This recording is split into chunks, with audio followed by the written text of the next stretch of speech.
I'm William. I'm the content creation manager at Crypto in Africa. We are crypto enthusiasts. We're trying to make sure that crypto education, growth, and know-how spreads in Africa. And we are so happy to have you today in today's talk. So kindly keep in mind that this is not a Q&A session. We're not trying to interview anything here. We're just having a talk. We're trying to educate people out there. So let us make it as more engaging as possible. Okay? Yeah. Okay. So we can straight away start. Kindly introduce yourself. Yeah, Victor Wanjohi. I'm the founder Crypto Info. I'm also a writer there. I manage the writing section together with some other people there. So before we move on to the next question, I saw something interesting in your bio. You are a crypto enthusiast, right? Yeah. So what are the roles of a crypto enthusiast, and what is really expected from a crypto enthusiast? To spread the word about crypto and help other, like now in Africa, crypto is not well embraced. So I think as a crypto enthusiast, you should be in the front line trying to encourage people and also businesses. How can they can adopt cryptocurrency? Try as much as possible and make it adopted and accessible to people. Like basically what we're doing right now, right? Yeah. So we had a question too.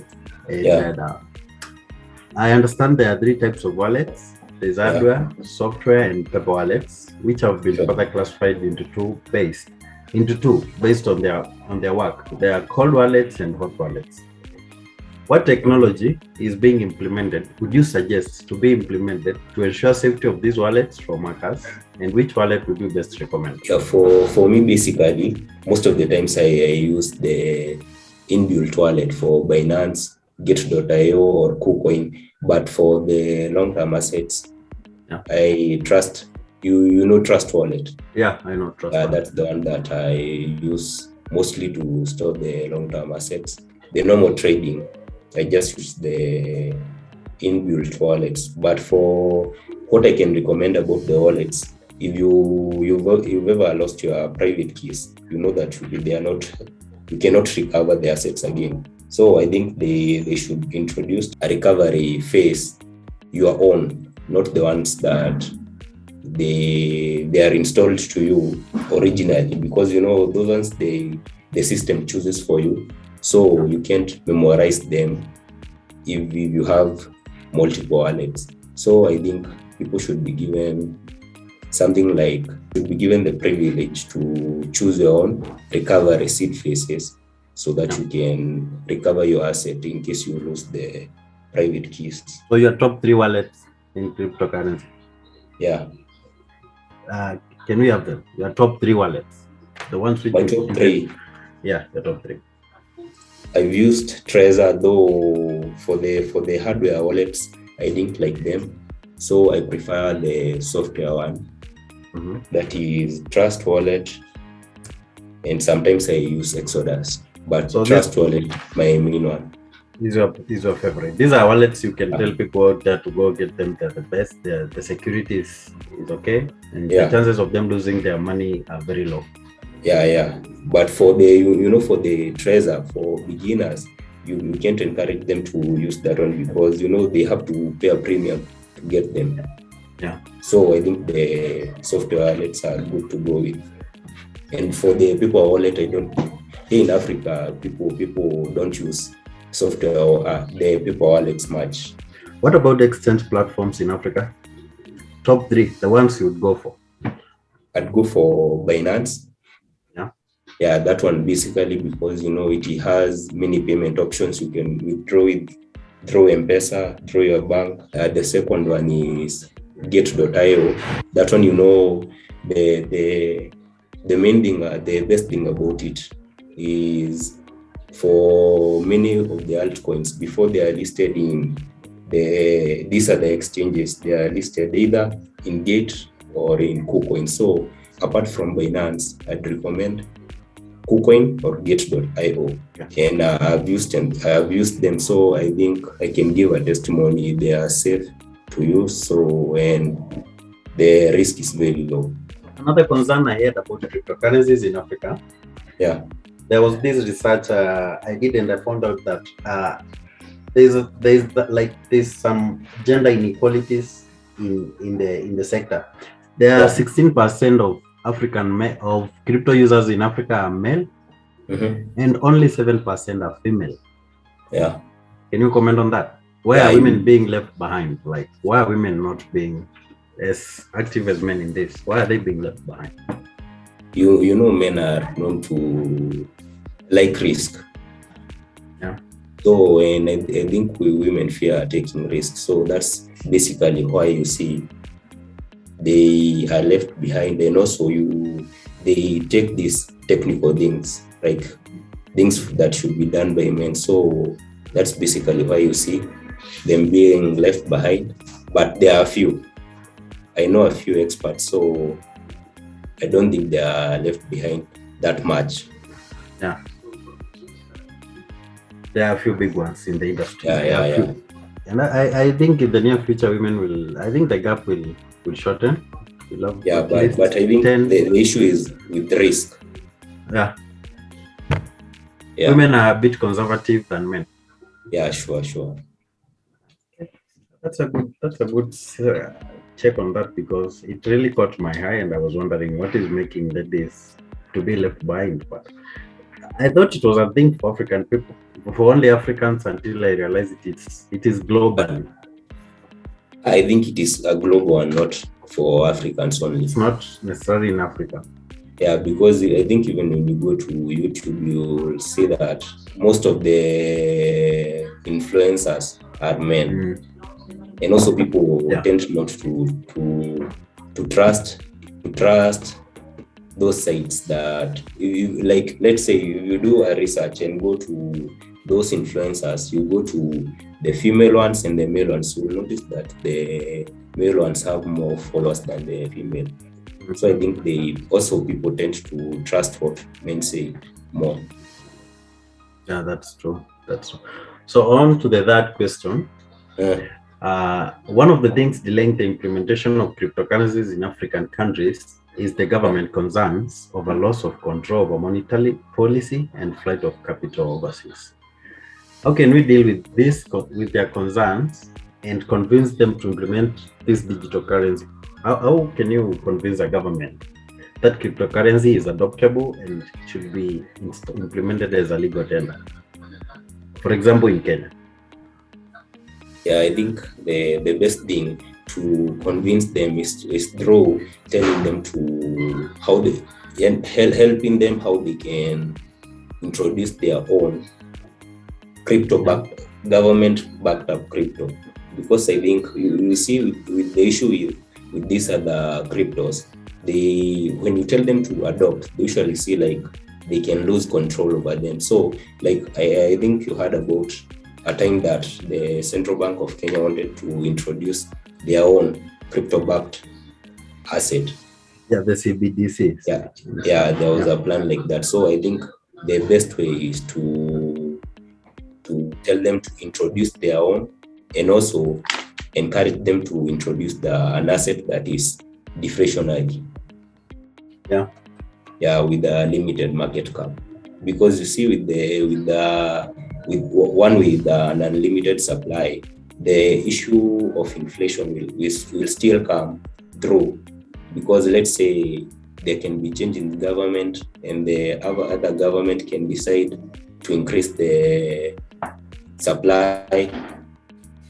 So I think you saw like the issue with Luna. Yeah. You saw when they lost control, they printed more coins, so that's what made the coin to crash more. Yeah. So I think they should be encouraged to introduce their own government-backed coin, and it should have a limited market cap, a limited supply, so that they can ensure that any government that comes through, they can't interfere with the supply of the coins.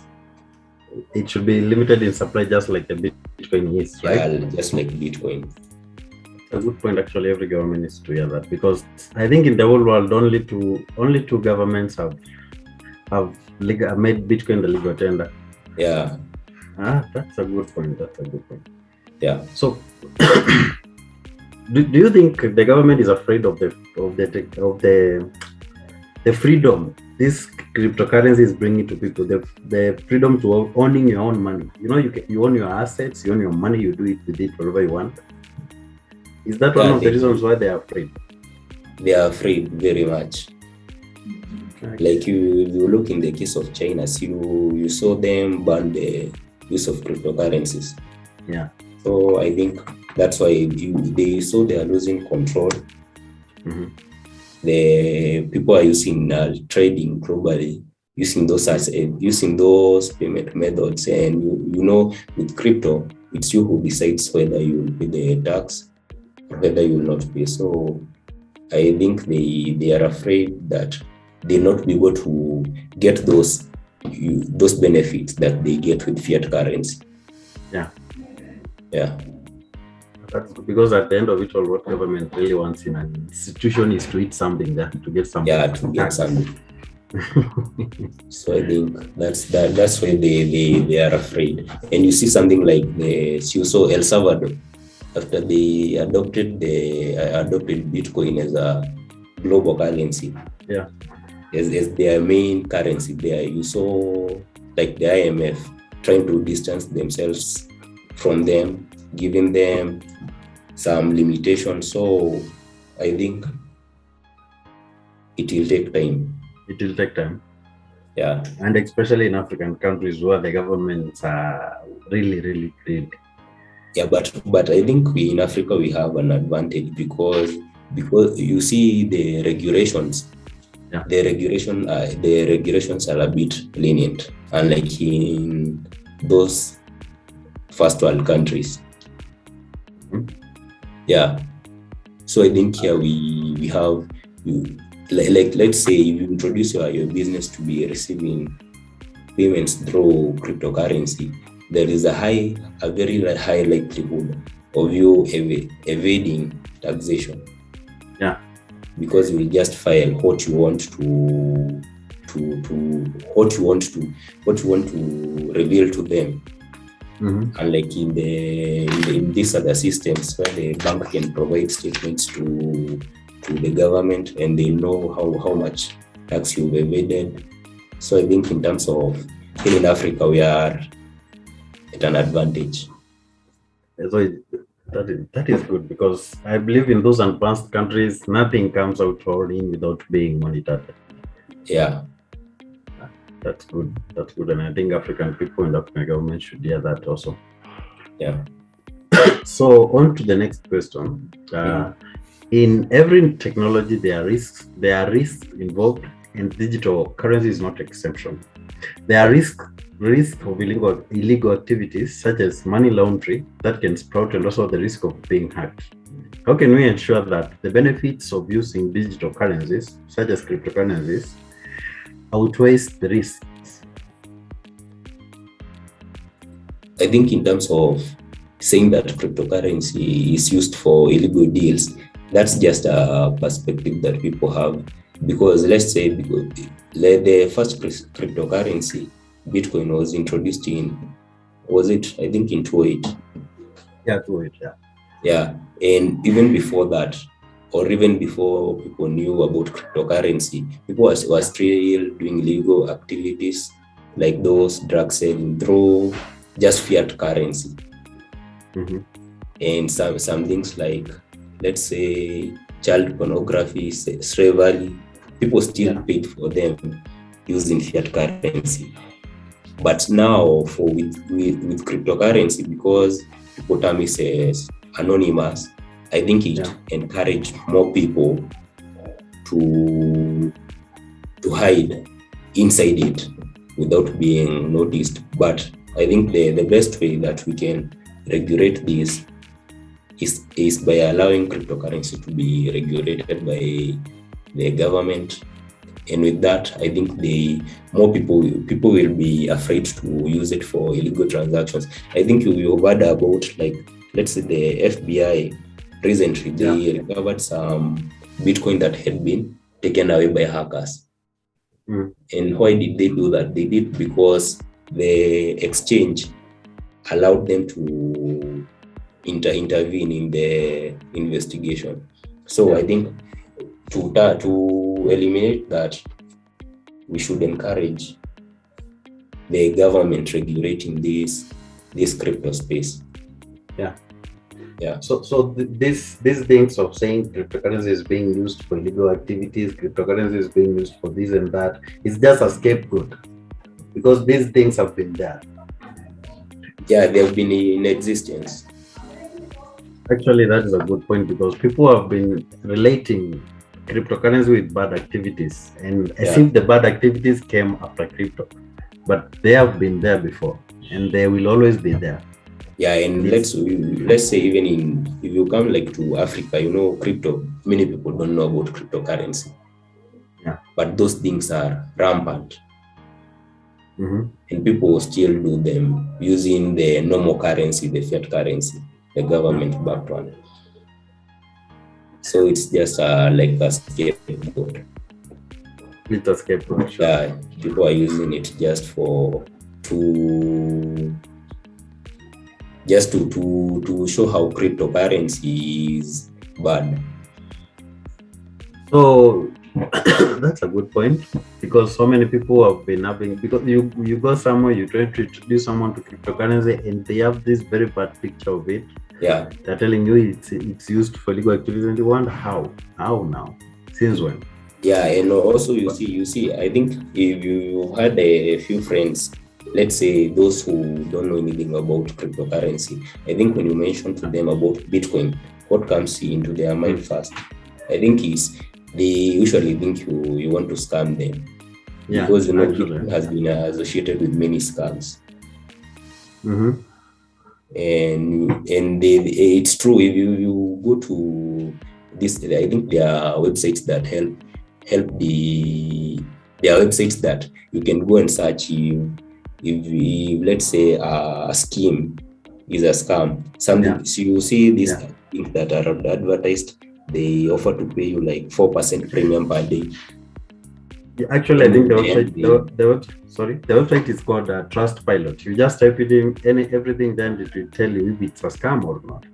Yeah, and also you see Trustpilot, I think it's for overall all the websites, even non-financial websites, but there are sites, I can't remember the name of the site, that helps you detect if other people how other people have rated their websites. Now if you go there, you'll see most of the domains, they are registered at the name Bitcoin, and all of them, they have the name Bitcoin inside them, and all of them, they've been termed as scams. And that's why you see, I think in Africa, if you tell someone about Bitcoin, the name Bitcoin, they just associated with the scams.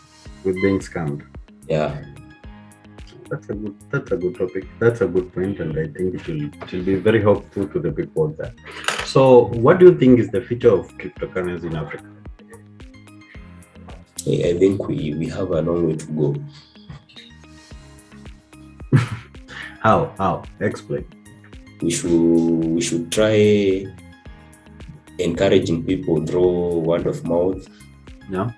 Introducing, let's say, your closest friends, but those who are open-minded. Because you see, like I remember in January there, I introduced a friend and told him to buy some assets there. I think he bought Solana and Luna and some Ethereum. But along the way, he took some profits in Luna. Now, later he sold half of his Luna, and later I think the Luna in close to June there, it was worth less than a cent. Mm-hmm. So I think you see things like those. If you help someone to get into crypto, I think you should not advise them on the coins to buy exactly. You should tell them to do their own research. Mm-hmm. After doing their own research, then now they can come to you and ask you which projects they should invest in. Yeah. Then after recommending to them, you tell them to go do their own research and see if those actually they can have a conviction out of those projects, and how if they believe those projects in the future, they can make some changes. So I think about cryptocurrency in Africa, we have a long way to go, because many of the times for us, we are victims. Because you see, if you look at this, majority of these coins, the founders are in the US, UK, they are in those first world countries. So for us, we are just given the coins, we judge on which ones are good. But if the project comes down, we are usually the victims. So we should try, even us, to see if we can also try to build our own cryptocurrencies and nurture our own exchange platforms, our own exchange platforms, and also nurture them so that they can grow. But I believe the future is bright, right? You're saying we're going there. We're going to be one of the strongest economies in cryptocurrency in the world, right? Yeah, I think for mostly Kenya and Nigeria, and also South Africa. Yeah. People what would you tell a new investor in cryptocurrency? Which one is better between crypto trading and buying and holding for the future? Which one is better? I think buying and holding is better for a new investor. For a new investor, yeah, because you see, for trading, swing trading, it can mess you up within some minutes. If you are emotional more, you'll be messed. You know, I've never traded. Have you ever traded? I don't know what you're talking about. I've never traded. Or you've never day traded? I just buy and hold. Yeah. I've been buying and holding since January. So trading. Tell me more about that. Tell me why you choose buying and holding rather than trading. For a new trade, I can advise to buy and hold you, because you see, some assets, like, let's say something like, let's say the one that is not Bitcoin. Mm-hmm. You see, let's say, like, if you buy now, I think today it was trading at, I think 21? It's 21. Yeah, today it's 21. Yeah. Yeah, there is a very high likelihood that even if it goes down, one day it will reach the point where you bought, and it will go to its higher high. I think it was 69 there. So I think for holding, you'll mitigate the risk of staying there, trying to study the market, see the place where you'll enter best. So for buying and holding, you just need to choose an asset that you think it has a bright future, then hold. And for true, if you look at most of the assets, majority of the assets, and we compare them with the number of years that they've been in existence, you'll see most of them right now, if you bought, like, let's say in 2019, right now, you'd still be in profits. So I think if you look at it in the long term, buying and holding is better, but it's not more profitable than day trading. Day trading, if you have the right strategy, you enter the right time, put the right time, it's more profitable. Like for example, somebody who bought it in 2017 when it was $2,000.